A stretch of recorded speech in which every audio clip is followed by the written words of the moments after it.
Hey, welcome everybody. Episode 17 here, The Power of Positivity. I'm super excited to have my amazing friend Sharon on the show. Sharon is from Svenson Hypnosis. You heard that right, hypnosis.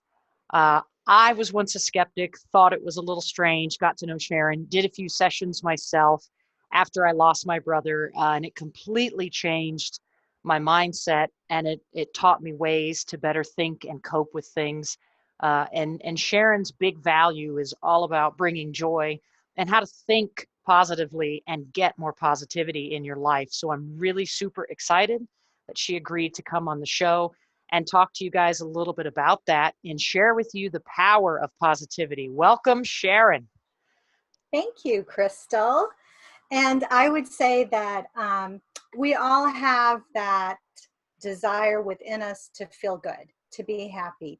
So that sometimes people can feel alienated when we say, follow the joy.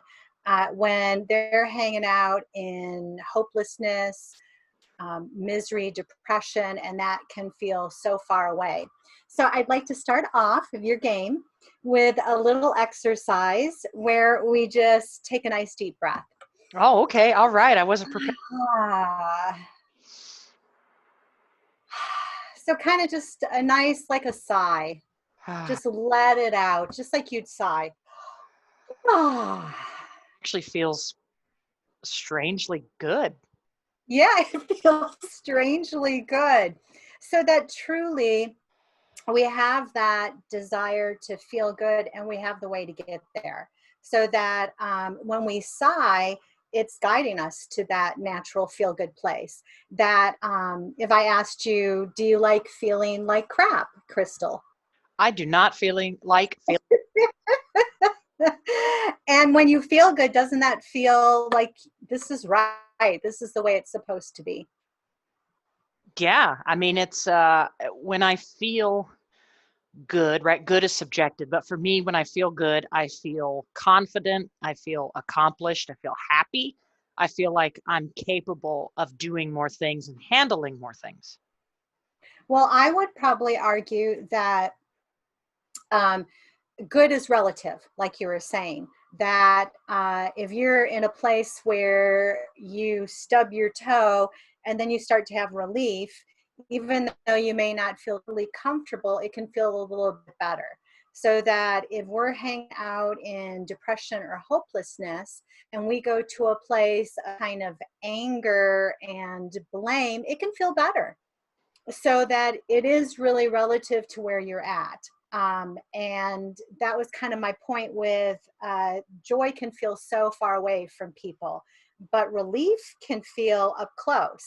That you can get to relief or you can get to a lighter, softer place. So that I like Abraham Hicks, they did this emotional guidance scale. And I've created my own emotional guidance scale in my practice so that it can be overwhelming if you want to get to this really hippie, skippy, joyful, expansive place, and you're kind of hanging out much lower on the emotional guidance scale. So the reason I went to the sigh is just to kind of prove you can get there pretty quickly. You can feel lighter and softer fairly easily, and breath can be a really nice way to get there. That uh, and also to prove that when we feel good, it feels right. That's where we're guided to. That's our guidance.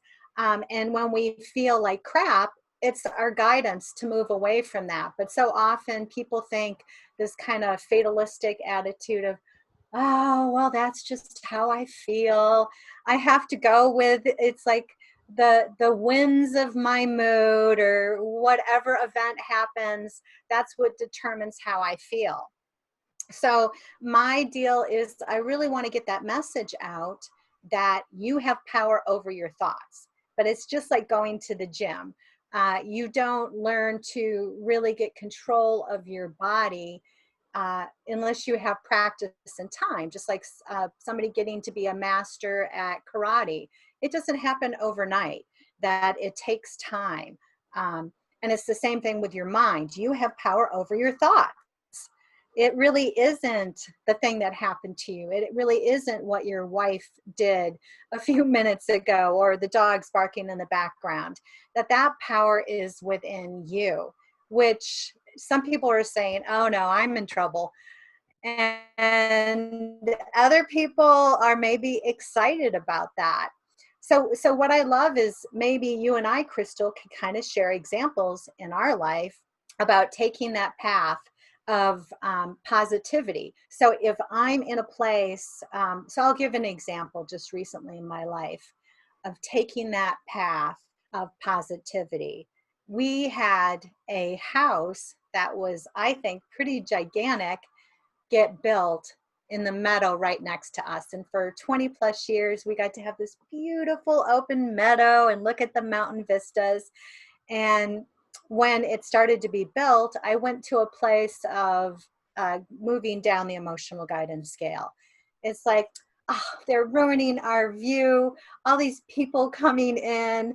And so my train of thought is going to make me miserable and unhappy. So I said to myself, how do you want to feel, Sharon? I want to feel good. I want to enjoy my life. I want to feel like I can have everything that I want right now. So when I started to, okay, now look for the positive, take that path, I started to see on walks to the mailbox, oh my gosh, we have so many beautiful vistas on our property. They're all over the place. And what I found is now it's like I have what I need right now to be joyful and happy. And that belief started to open up my eyes to seeing it instead of this very narrow focus of thinking it has to come only this way. So that to me, feeling good works. It's effective. It's practical. That feeling bad, it doesn't work. It takes away your joy, your pleasure. It takes away that ability to think clearly. So then on a practical level, this is a beautiful path to go. But you have to really make that choice. Like Einstein said, you have to pick what kind, I'm paraphrasing, you have to pick what kind of universe that you want to live in. Do you want to live in a friendly universe or do you want to live in an unfriendly universe? And when you make that choice and you move towards it, it just makes all the difference. So let me ask you this, because I'm listening to what you're saying, and it's really resonating for me that we're in a very challenging social and political and socio-economical climate in the world right now, right? We've got the coronavirus happening. It's an election year. 2020 is just insane. It's around. Okay, so when you said, are you right? Well, I would say, well, how do I want to focus? How do I want to look at this? Am I going to look at it as this is a challenging time or this is the time of opportunity? What path do I want to take? So that it's always a choice. And I want to take that path of opportunity.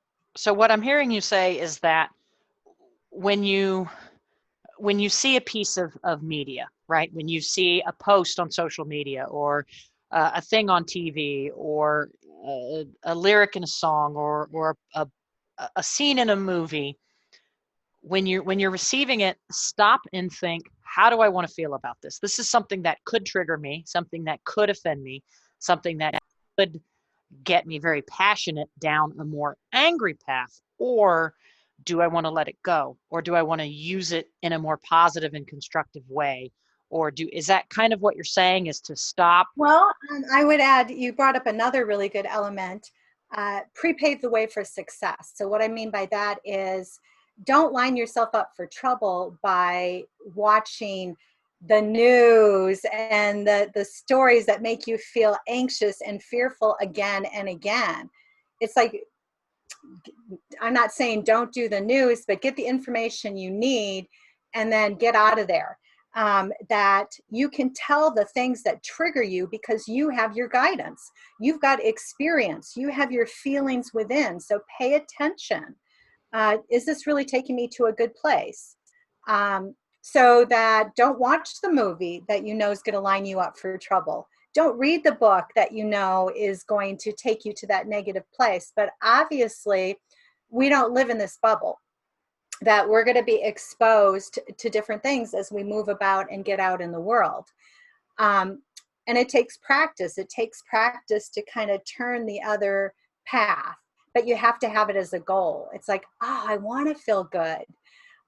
So for instance, to give you an example, I had somebody that called me up kind of out of the blue that was feeling very fearful, and she was feeding the fears.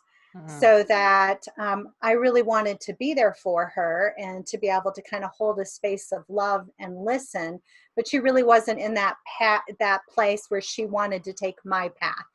Um, so that I used it as my opportunity to think of, she's like, oh my gosh, all these terrible things are going to unfold, because she was coming from a place of fear. And when you're fearful, you start to see fearful scenarios. You start to, it's like, well, there must be a reason I feel so awful. Oh, maybe because the world's going to end, or, oh, my partner isn't doing what they should, or it's, I've got all these real reasons. So that by going to a place of looking for kind of more general thoughts, to feel good. So when she started to talk about the end of the world, I would just say things like, "Oh, I just see so many beautiful things that have unfolded. So many positive uh, results. People reaching out to each other. So many different things that have been formed to meet needs that are not being met anymore."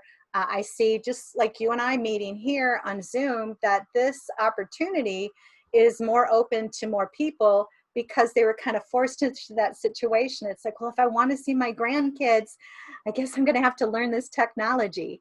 Um, so yeah, it's not just as simple maybe as saying I just want to feel good. Well, It could be, but like the thing you said, and I don't think a lot of people think of this, is you have a goal for the way that you want to feel. So every morning when you wake up, you think about that goal, right? A lot of oh yeah, a lot of us spend a lot of time on social media. I do. I do a lot of gaming content. I promote that on Twitter. Twitter is just an awful place of people to just be nasty, to be trolls. I just decided if someone is remarkably negative and comes at me with this ad hominem retort of childlike behavior, I'm just going to block that person because there is no point in engaging. You can't fill cups that are already full, and there's plenty of half filled cups in the world, and you'll know when they're ready to listen to you. And when they're not, yeah, that's so beautiful because kind of knowing the difference. And when you come in that place of the goal to feel good, at first it might look like, oh, I have to block myself, or it can feel like people attacking you.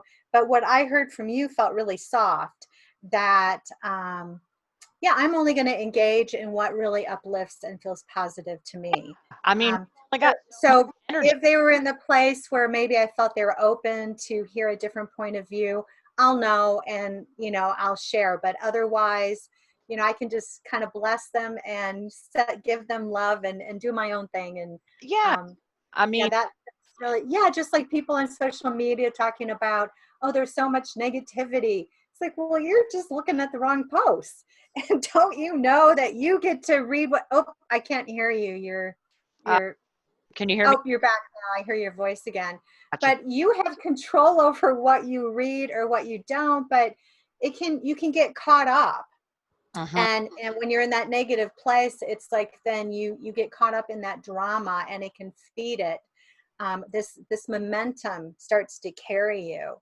uh, so, and I find I get caught up in that kind of stuff too, and then I have to remind myself, oh, that's right, I want to feel good. I want to have a happy life, and this is not taking me there. And I think So everybody can. I mean, we the people that we choose to be around have an effect on us, right? We all have those friends and family members that we love, but they're very negative, or they have extremely opposite viewpoints as us and they're very aggressive, or we have to know our surroundings. We have to know what people bring out in us. Don't feed the trolls. Don't go down rabbit holes. There's no rule. Basically, what I think you're saying is there's no rule in life that tells us we have to take our precious, valuable energy and give it to something negative. Right. Yeah. And I love your point of, well, we all have people in our life. Um, I'm one of those people. I can be super negative too. A friend said, "Oh my gosh, Sharon, you're the most positive person I know." And I told her, "Well, that's probably because I'm the most negative person you know." But I work to move up that emotional guidance scale. And what I found too, and I loved what you were saying, don't feed, I think you said, don't feed the trolls or something like that. Uh, but yeah, I really learned, like for instance, when my husband was in a scared place, to not poke him or, to feed it, but to give him the space and to not take it so personally. Because to me, my belief is we're all joyful beings. That if you're negative because you're so positive too, because you can't get there unless there's that contrast. So for instance, if I don't care about something, then I'm not going to be mad if it doesn't come about because I don't care. But if I really do care, then if I'm so far off from where I want to be, it's going to feel awful and mad. So often those people that we call negative are really some of the most positive people you know, but they haven't figured out how to line up with it.